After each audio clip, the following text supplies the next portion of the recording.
When challenged with the task of simulating dynamics on a quantum computer, you may ask yourself, how am I going to put my Hamiltonian on the quantum device? In this section of the video, we will try to provide some intuition for how this is done. The problem that we are interested in is the following. Given a 2 to the n by 2 to the n Hamiltonian matrix as input, write it as a weighted sum of tensor products of Pauli matrices. From this problem statement, I hope that it's clear that our objective is therefore to solve for the coefficients of each term in that weighted sum.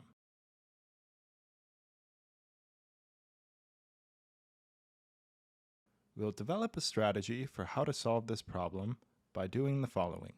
First, we will work through the simplest example, where n equals 1, by solving for the coefficients in the weighted sum for a simple 2 by 2 matrix. Then, in an effort to move towards a general procedure, we will see how things change when we step things up to n equals 2 with a 4 by 4 matrix.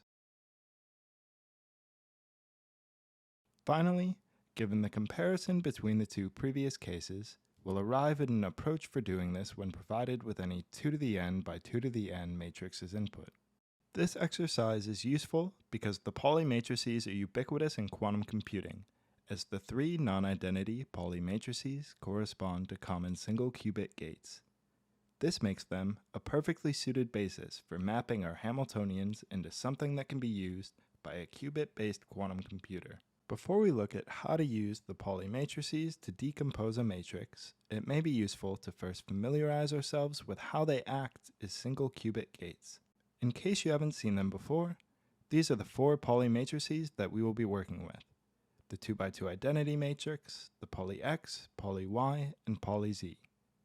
To gain some intuition for how these matrices act as quantum gates, we'll look at how they operate on a single qubit wave function.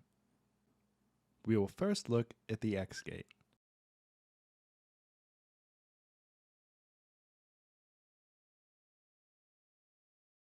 As you can see, the effect of the X gate is to exchange the basis states, or to flip the values of the 2 qubits from 0 to 1 and 1 to 0.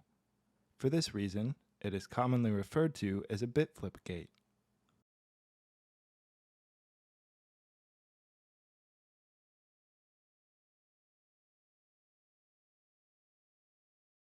Next is the Z gate.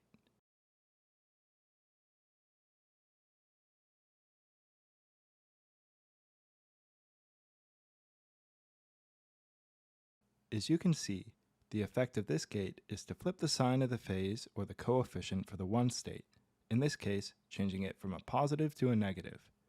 For this reason, it is commonly referred to as a phase flip gate. Finally, we will look at the Y gate.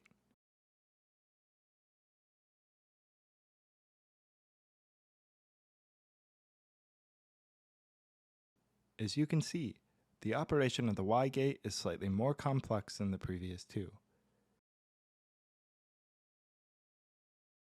We've accrued a global phase of I, flipped the phase on the 1 state, and also flipped the 2 values of our qubits. As you might be able to see, this bears a resemblance to some combination of the Pauli X and Pauli Z gates. This is because the Pauli Y gate can in fact be written as a product of the two. Its effect is equivalent to first applying a Z gate, followed by the X gate, and finally by multiplying by this global phase of I.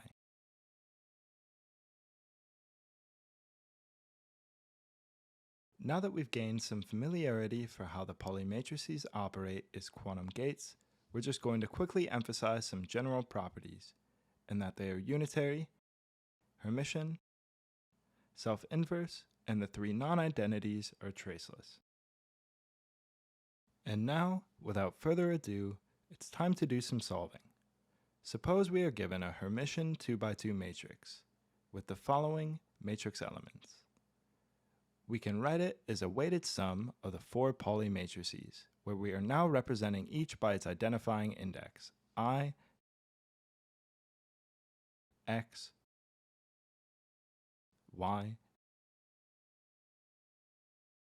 and Z, so we don't have to keep carrying around the sigmas. Each term has its own real-valued coefficient, since we assumed our initial matrix is Hermitian. These 4 coefficients are precisely what we'll be solving for. So in order to solve for the coefficients, we will first substitute the Pauli matrices into the expression. Then, we can multiply each by their respective coefficient and sum the terms to get a single matrix. The resulting matrix expression provides us with a system of equations where each element of our initial matrix is equal to some combination of the coefficients.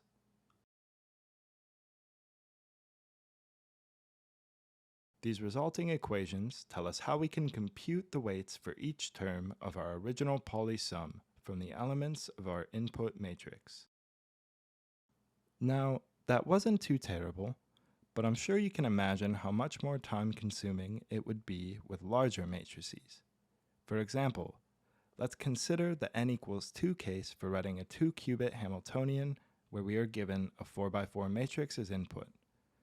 Following the same procedure as before, we would end up with a set of 16 equations in order to solve for our 16 coefficients of the Pauli sum. Luckily, there is a more direct way to calculate the coefficients, and this can be done with the Hilbert-Schmidt inner product on the space of 2 to the n by 2 to the n matrices. The Hilbert-Schmidt inner product between two given matrices A and B is evaluated by performing matrix multiplication of our two matrices, taking the trace of the resulting matrix product, and multiplying by a sort of normalization factor of 1 over 2 to the n, where n is the number of qubits that we will need to represent the Hamiltonian. To see how the Hilbert-Schmidt inner product can be used in practice, let's consider calculating alpha, the coefficient for the identity term. We can write it in terms of the Hilbert-Schmidt inner product.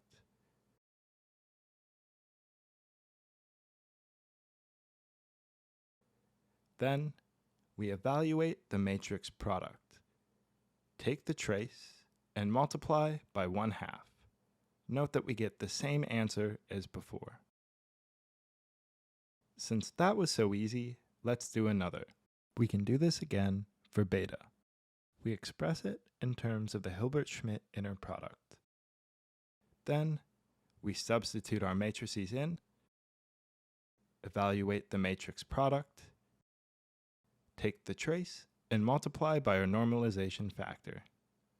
We can also do the same for gamma and delta.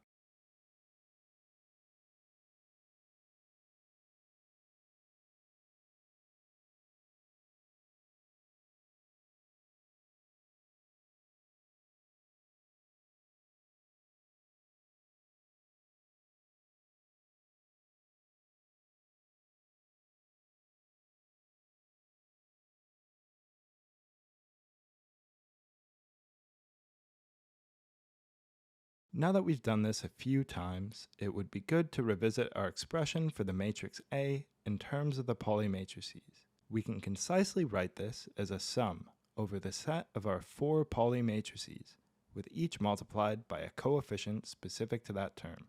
We now know that we can calculate that coefficient by evaluating the Hilbert-Schmidt inner product of the ith Pauli matrix and our input matrix A. Now, when we look at this equation, we can see that we'll have to make some changes as we scale up the dimension of our input matrix. To see how things scale, we will step things up a notch by looking at the n equals 2 case, where we're given a 4x4 matrix as input. Following the same procedure as the previous section, we will write our matrix M in terms of its individual matrix elements. Because our matrix is now 4x4, it's worth mentioning that in this case, we will need 2 qubits to represent it in terms of quantum gates. However, our previous expression for the 2x2 case only applies to single qubit operations. Taking this into consideration, it's clear that we will have to update our expression. We need to focus on the components of our expression that are determined by the number of qubits. Specifically, we will now need to do our sum over all possible tensor products of unique combinations of 2 Pauli matrices. Additionally, our Hilbert-Schmidt inner product will now be computed with each of these tensor products of Pauli matrices, which means we also need to update our normalization factor. Finally, we will multiply this coefficient by the 4x4 matrix resulting from the tensor product of those unique combination of two Pauli matrices. Incorporating these amendments gives us this expression.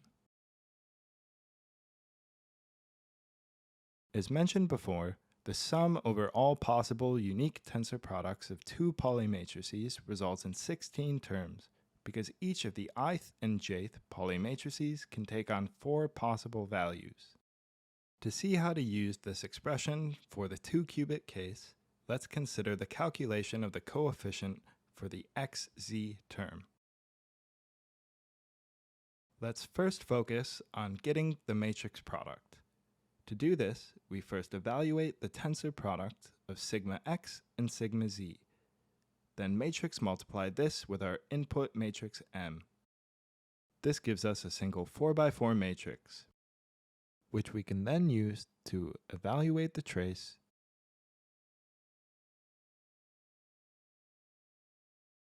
and finally multiply by our normalization factor.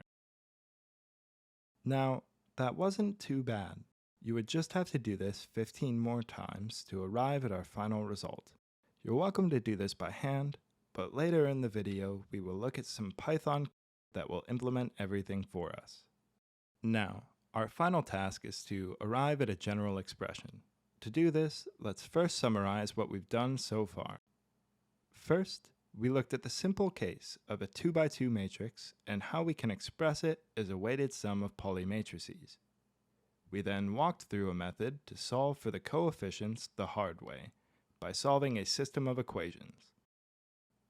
Then, we introduced the Hilbert-Schmidt inner product and saw how we can use it to iteratively solve for those coefficients. Next, we saw how to amend our expression for the 2-qubit case with a 4x4 matrix. From these two expressions, we'll now try to write a concise expression for the general case of writing an n-qubit Hamiltonian when given a 2 to the n by 2 to the n matrix as input. Just as we saw when updating things from the n equals 1 to the n equals 2 case, we will have to consider the aspects of our expression that reflect the number of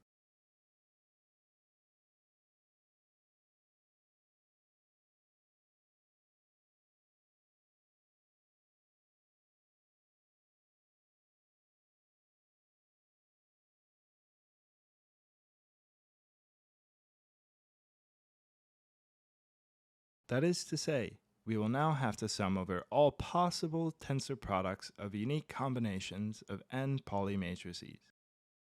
Additionally, our Hilbert-Schmidt inner product will be computed between our input matrix and the 2 to the n by 2 to the n matrix resulting from this unique tensor product of Pauli matrices. We'll also have to update our normalization factor.